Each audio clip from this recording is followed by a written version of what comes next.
Hi, welcome to Mack's Journey, and it's Mack. Today is episode number 10, and I titled it From Voodoo to New Age Movement to Jesus Christ. Because in 2020, my father, he just got deported, and I'm sitting there and I'm telling him about my 9 years in Haiti because I got deported in 2011 and he got deported, my father, in 2019. And I'm just sharing with him what's been going on with me, different jobs, opportunity, and just different things. So he says, son, you're a blessed person, but you need to invoke your spirit, the spirits that's following you. And I didn't really know what he meant because the whole 9 years in Haiti, I didn't get involved. You know, I really wasn't involved in that spirit culture, but I knew it was there, but I just didn't, you know, I don't know. It wasn't something that I was just looking to do.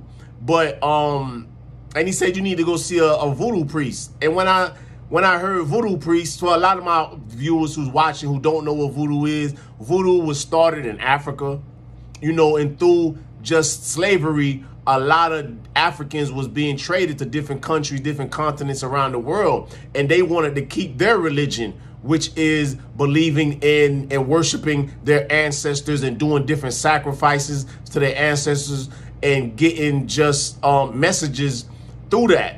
But being in a different country, in a different continent, they couldn't do that. So they had to masquerade it. They had to mix it up with either Roman Catholicism or Christianity. So you'll see a lot of the saints that you see in voodoo, you'll see them in the Catholic religion.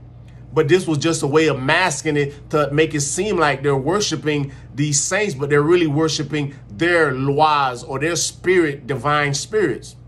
And that's just a little short background. There's more to it, but I'm not going to get into it because I'm just trying to stick to the journey. And I said, okay, Pops, we're going to do this. So what I did, we went to Port-au-Prince, where I'm originally from, which is the northern part of Haiti.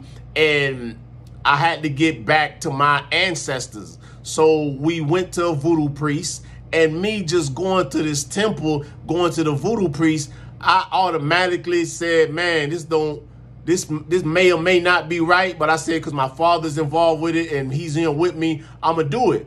And that whole culture of voodoo, that whole belief is that you can invoke the spiritual realm through these priests. And what these priests will do, they'll have, or they'll decide to take on the spirit through different religious acts, such as sacrifice, such as just doing certain dances and different how I would say this, different rituals, you know. Because when I got there, the priest that was showing me and my dad and telling us messages, before he'll get into this trance where he'll get possessed by the spirit. And how before he get into this trance, he'll be smoking cigarettes, or he'll be smoking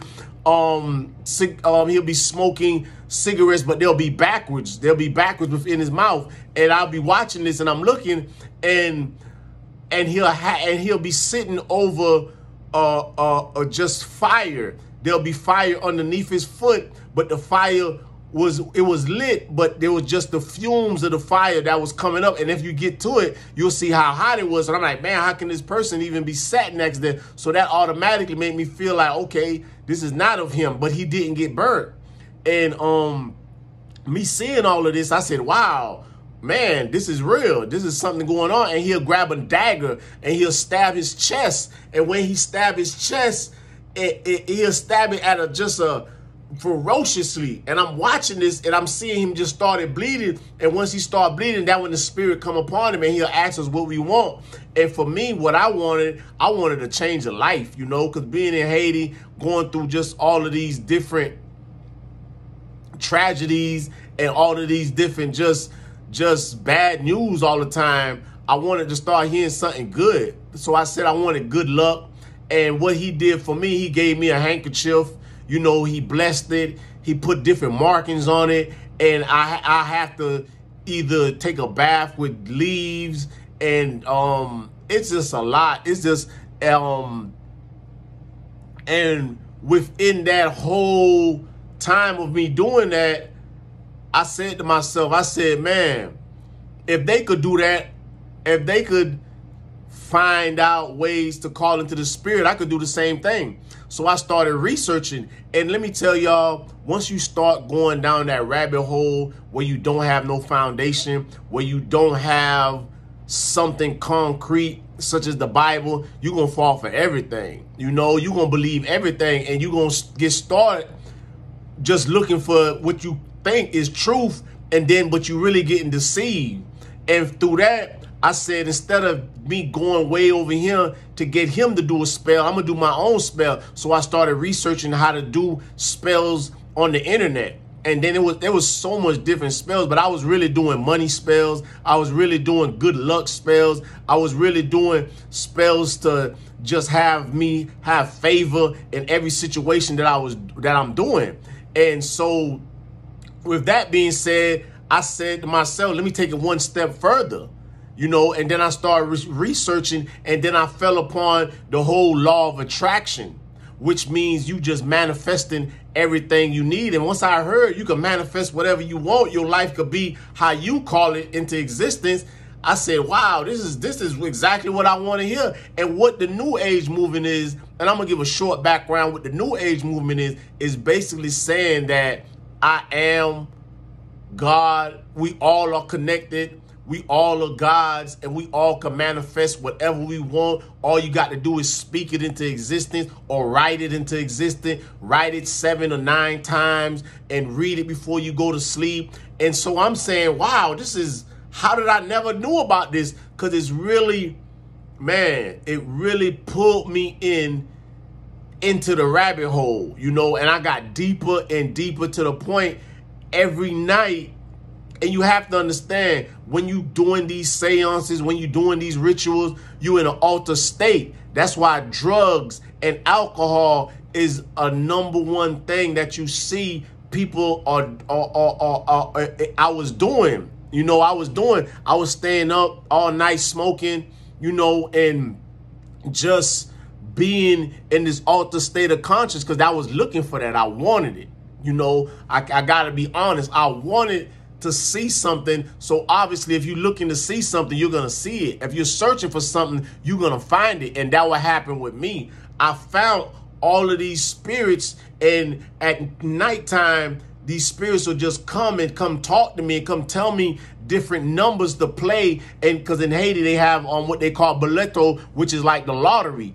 And they'll just make me just win the lottery, and I'll just be winning. And I was gambling a lot around that time. I was really sports betting. So I was winning the sports betting, and I was saying, wow, this thing is working. So I took it one step beyond, and I started mixing the whole voodoo spiritualism with the New Age. And how I did this, I would have candles, voodoo candles, or just regular, any candle that you buy, different colors, and I engrave it, which means I take my finger and I just, as I'm engraving the candle with my finger around it, I just be speaking the New Age movement. I am rich, I am powerful, you know, I know everything, I understand everything, because that's how they say, and that's how it was taught in the New Age movement, for you to speak everything that you want as it is happening right now.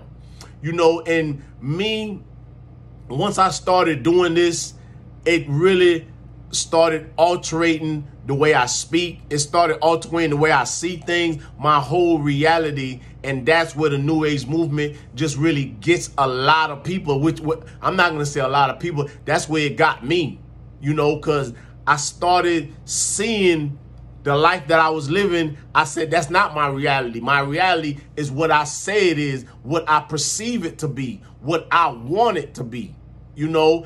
And I'm going to tell you folks, and I'm going to be honest with you, all of that stuff is just demon worship. You know, once I got to the point where I'm no longer around people, I'm spending more time isolated, doing these rituals, doing these seances, having these candles around, having my composition notebook where I'm just writing thousands and thousands of time of I am this, I am that. Because what the New Age takes, it doesn't teach that Jesus is the only way, the truth, and the light. It teaches that Jesus is just another prophet, just as every other prophet, you know, and which is straight alive from the pits of hell, you know. And I really want people to know that through this journey, I really thank y'all for just watching. You know, comment on the video, you know, subscribe to the channel, and there's a lot more I'm gonna share. But I just wanted to give this overview, just how I just had to take a look back at what brought me to Jesus and where I started at. You know, because being in Haiti, for a person to say they not involved with voodoo, I don't know. Because it took me 9 years, you know, at the end, because I did 12 years in Haiti. And all the way at the end, I started getting into the spiritualism. I started getting into things I would have never, ever got into, you know. And I just really want everybody to know and understand that Jesus is the way, the truth, and the light. And it says that, and you have to, and I had to go back to that. And God really took me and put me in a position where he was just like, Matt, this is not you. Come back home. Come back to the person that I intended you to be. And it took a lot, you know, it took a lot. It really did. And me, I got possessed, you know, I got possessed by these spirits. They pulled me into a place where I couldn't get out. You know, I really had to just call upon Jesus for him to free me, because my mind and my body was just numb to the fact of me just calling on these demons, these spirit beings, where you think, oh, this is my spirit guide, this person is helping me get to the other side. But it's not. It's not. It's all demonic worship. It really is demonic worship. And I'm putting this video out there so people could know and see a person like me and say, wow, if that could happen to him, it could happen to me. Because how it comes as light. It comes as, okay, this is just a mixture of, okay, the New Age is, okay, whatever you believe, I believe, whatever I believe is good. You know, we all just come together and just be one. And no matter what it is truth. No matter what it is, good or bad, indifferent. This is all just for my experience through life. And that's how they put the veil over your eyes, you know. That's how they masquerade the whole lie with making you feel good, making you feel like it's truth, but it's not. It's a way to manipulate. It's a way to keep you in darkness, you know. And I just thank God in heaven that my eyes is open up, you know. And I had to just leave Haiti for a while. You know, I went to Dominican Republic for 3 months to just get away from that whole spirit being. But while I was in Dominican Republic, you know, it was a lot of good guys, you know, SP, Big Poe, a lot of guys who was just there, just helping me to just continue on my path. And, you know, me being with Meliana too, who just constantly putting that word in me and putting that doctrine of everything that I was doing. I was really just calling upon demons. I was calling upon things that wasn't right, you know. And I really just wanted to put this video out there. I love all y'all in Jesus' name. Thank you.